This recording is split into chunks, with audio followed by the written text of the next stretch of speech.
بسم اللہ الرحمن الرحیم۔ شروع اللہ کے نام سے جو بڑا مہربان اور نہایت رحم کرنے والا ہے۔ نصوح ایک عورت نما آدمی تھا، باریک آواز، بغیر داڑھی اور نازک اندام مرد، اپنی ظاہری شکل و صورت سے فائدہ اٹھاتے ہوئے زنانہ حمام میں عورتوں کا مساج کرتا اور میل اتارتا تھا۔ کوئی بھی اس کی حقیقت نہیں جانتا تھا، سبھی اسے عورت سمجھتے تھے۔ یہ طریقہ اس کے لیے ذریعہ معاش بھی تھا اور عورتوں کے جسم سے لذت بھی لیتا تھا۔ کئی بار ضمیر کے ملامت کرنے پر اس نے اس کام سے توبہ بھی کر لی، لیکن ہمیشہ توبہ توڑتا رہا۔ ایک دن بادشاہ کی بیٹی حمام گئی۔ حمام اور مساج کرنے کے بعد پتہ چلا کہ اس کا بیش قیمتی گوہر کھو گیا ہے۔ بادشاہ کی بیٹی نے حکم دیا کہ سب کی تلاشی لی جائے۔ سب کی تلاشی لی گئی، ہیرا نہیں ملا۔ نصوح رسوائی کے ڈر سے ایک جگہ چھپ گیا۔ جب اس نے دیکھا کہ شہزادی کی کنیزیں اسے ڈھونڈ رہی ہیں تو اس نے سچے دل سے خدا کو پکارا اور خدا کی بارگاہ میں دل سے توبہ کی اور وعدہ کیا کہ آئندہ کبھی بھی یہ کام نہیں کروں گا، میری لاج رکھ لے مولا۔ دعا مانگ ہی رہا تھا کہ اچانک باہر سے آواز سنائی دی کہ نصوح کو چھوڑ دو، ہیرا مل گیا ہے۔ نصوح نم آنکھوں سے شہزادی سے رخصت لے کر گھر آ گیا۔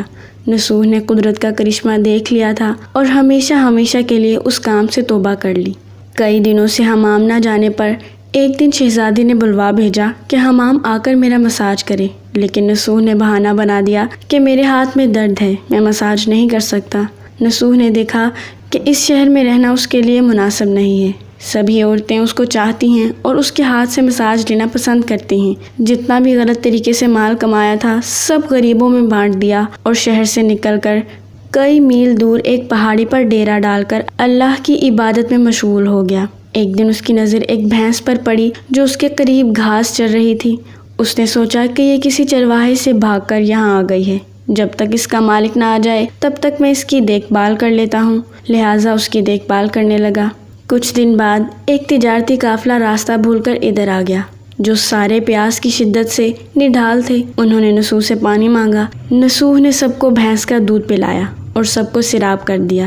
قافلے والوں نے نصوح سے شہر جانے کا راستہ پوچھا۔ نصوح نے ان کو آسان اور نزدیکی راستہ دکھایا۔ نصوح کے اخلاق سے متاثر ہو کر تاجروں نے جاتے ہوئے اسے بہت سارا مال بطور تحفہ دیا۔ نصوح نے ان پیسوں سے وہاں کنواں کھدوایا۔ آہستہ آہستہ وہاں لوگ بسنے لگے اور عمارتیں بننے لگی۔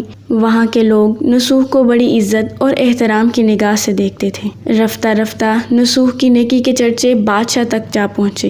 بادشاہ کے دل میں نصوح سے ملنے کا اشتیاق پیدا ہوا۔ اس نے نصوح کو پیغام بھیجا کہ بادشاہ آپ سے ملنا چاہتے ہیں، مہربانی کر کے دربار تشریف لے آئیں۔ جب نصوح کو بادشاہ کا پیغام ملا اس نے ملنے سے انکار کر دیا اور معذرت چاہی کہ مجھے بہت سارے کام ہیں، میں نہیں آ سکتا۔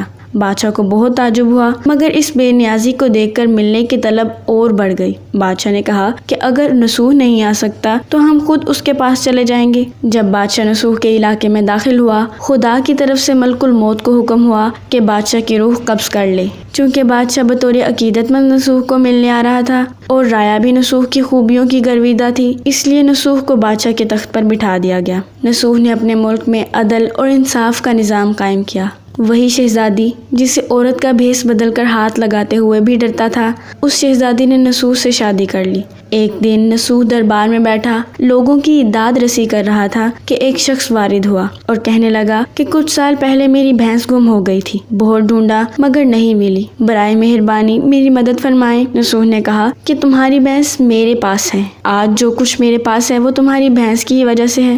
نصوح نے حکم دیا کہ اس کے سارے مال اور دولت کا آدھا حصہ بھینس کے مالک کو دے دیا جائے۔ وہ شخص خدا کے حکم سے کہنے لگا، اے نصوح جان لو، نہ میں انسان ہوں اور نہ ہی وہ جانور بھینس ہے، بلکہ ہم دو فرشتے ہیں، تمہارے امتحان کے لیے آئے تھے۔ یہ سارا مال اور دولت تمہارے سچے دل سے توبہ کرنے کا نتیجہ ہے، یہ سب کچھ تمہیں مبارک ہو۔ وہ دونوں فرشتے نظروں سے غائب ہو گئے۔ اسی وجہ سے سچے دل سے توبہ کرنے کو توبۃ النصوح کہتے ہیں۔ تاریخ کی کتب میں نصوح کو بنی اسرائیل کے ایک بڑے عابد کی حیثیت سے لکھا گیا ہے۔